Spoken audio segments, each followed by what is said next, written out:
Selamat datang Piala Asia, tinggi lagi setelah 16 tahun lamanya terdiam. Pasukan Garuda akan menginjakan kaki di tanah bekas para pemain top Piala Dunia, Qatar.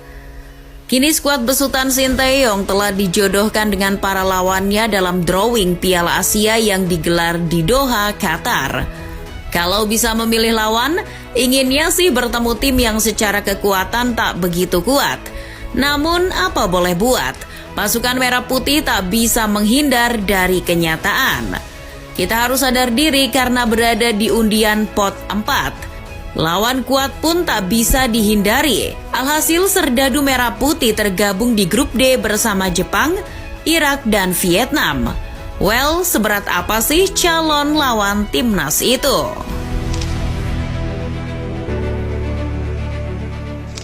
Yang pertama ada Vietnam.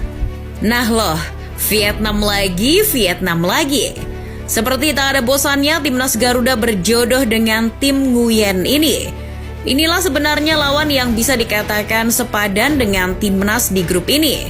Namun itu jika dilihat dari segi kesamaan negara Asia Tenggara. Akan tetapi jika dilihat dari segi prestasi, pengalaman dan performa, timnas Garuda harusnya minder. Pasalnya Vietnam ini mengalami pertumbuhan sepak bola yang amat sangat pesat dalam satu dekade kebelakang.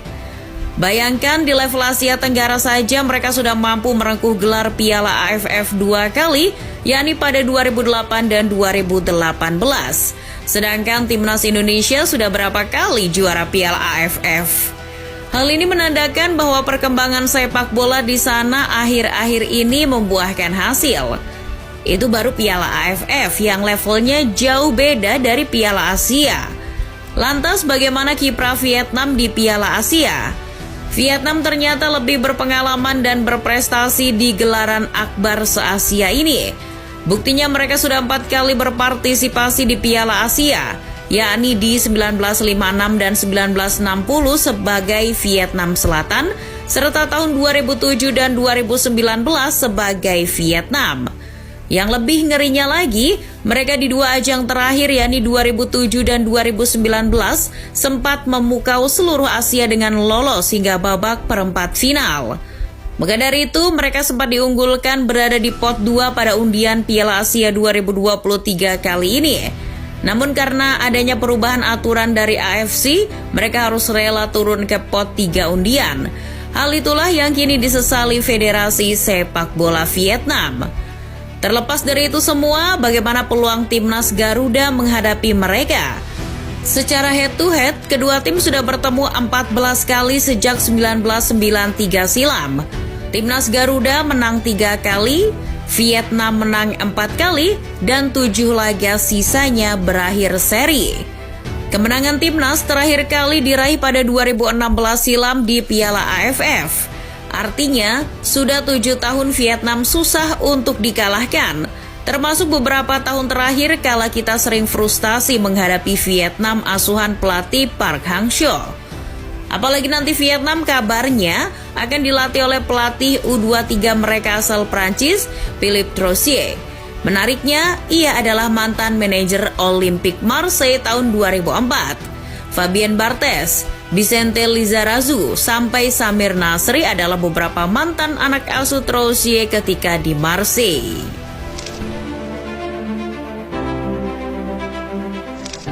Tadi baru Vietnam, Indonesia juga akan menghadapi Irak, negara yang dulu identiknya hanya dengan perang, bom, teroris, maupun kemiskinan.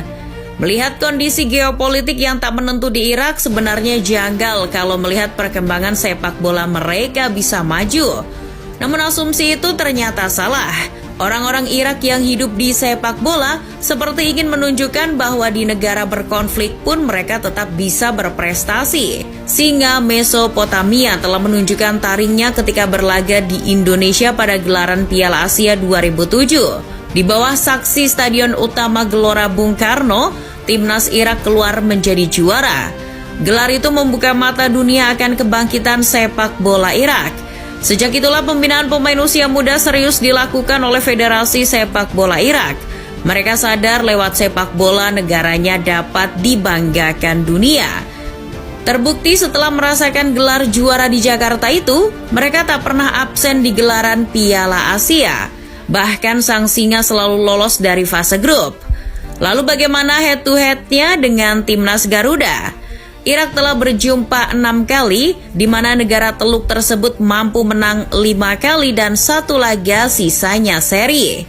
Artinya Irak adalah lawan yang berat bagi timnas. Dilatih oleh pelatih asal Spanyol, Jesus Casas, Irak kian berkembang.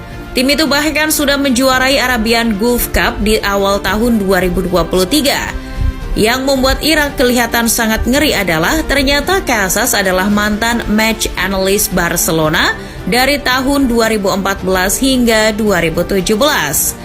Ketika bekerja bersama Luis Enrique di Barcelona, ia turut meraih segudang trofi seperti Liga Champions Eropa, Copa del Rey, La Liga, hingga Piala Dunia antar klub.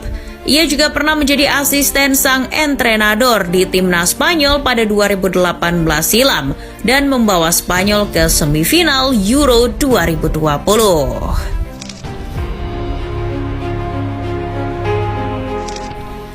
Dan kontestan terakhir di grup ini tak usah diragukan lagi kekuatannya di Asia. Mereka adalah tim Samurai Biru, Jepang. Lama sudah timnas Garuda tak bersua tim negeri Sakura tersebut. Karena terakhir kali timnas berjumpa adalah pada tahun 1989 silam ketika kualifikasi Piala Dunia.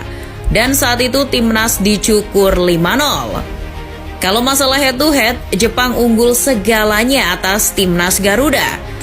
8 kali bertemu, Jepang menang 6 kali. Indonesia hanya pernah menang sekali dan 1 kali hasilnya seri. Loh, kapan Indonesia menang? Wajar banyak orang yang nggak tahu, karena kemenangan itu lahir di zaman Orde Baru, yakni tahun 1972 dengan skor 1-0.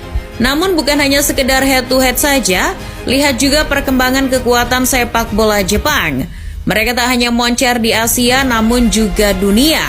Tak usah jauh-jauh melihat keperkasaan timnas Matahari Terbit. Di ajang Piala Dunia 2022 lalu saja mereka sukses mencapai babak 16 besar. Bahkan mereka pun di fase grup menjadi juara mengangkangi tim sekelas Spanyol dan Jerman. Euforia Piala Dunia itu bagi Jepang menjadi salah satu faktor yang bikin semangat mereka tambah membara di kompetisi ini. Lalu kiprah Jepang di Piala Asia bagaimana? Mereka telah juara 4 kali, yakni pada 1992, 2000, 2004, dan yang terakhir 2011. Kekalahan menyakitkan di final edisi terakhir 2019 lalu atas Qatar membuat mereka penasaran dan menggebu-gebu untuk meraih mahkota di edisi Piala Asia 2023 ini.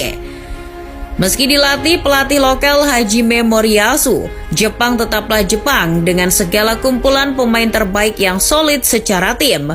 Mereka sedari dulu selalu mencetak bibit muda terbaik yang malang melintang di liga top dunia.